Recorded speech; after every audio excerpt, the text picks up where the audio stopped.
ఏదైనా ఒక లక్ష్యాన్ని పెట్టుకున్నప్పుడు ముందుగానే దాని గురించి తరచి తరచి ఆలోచించి, ఈ లక్ష్యాన్ని పెట్టుకున్న తర్వాత మధ్యలో విడిచిపెట్టకుండా నేను సాధించడానికి ప్రయాణం చెయ్యాలి.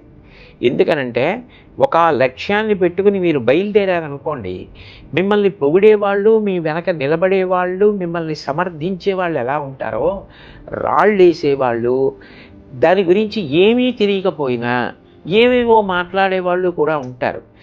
హేతుబద్ధమైనటువంటి సలహా ఏది మన లక్ష్యాన్ని చేరుకోవడానికి పనికొస్తుందో దాన్ని స్వీకరిస్తూ, మిగిలిన దాని గురించి అంతగా అంటకాగిపోకుండా, వాళ్ళు నా లక్ష్యశుద్ధిని అర్థం చేసుకోవాలి అని భగవంతుడిని ప్రార్థించి స్నేహభావంతో వాళ్ళ పట్ల ఉదాసీన భావం వహించడం అలవాటైతే, మన ప్రమేయం లేకుండానే మనకి నాయకత్వ లక్షణం వస్తుంది. అందరినీ నడిపించగలం.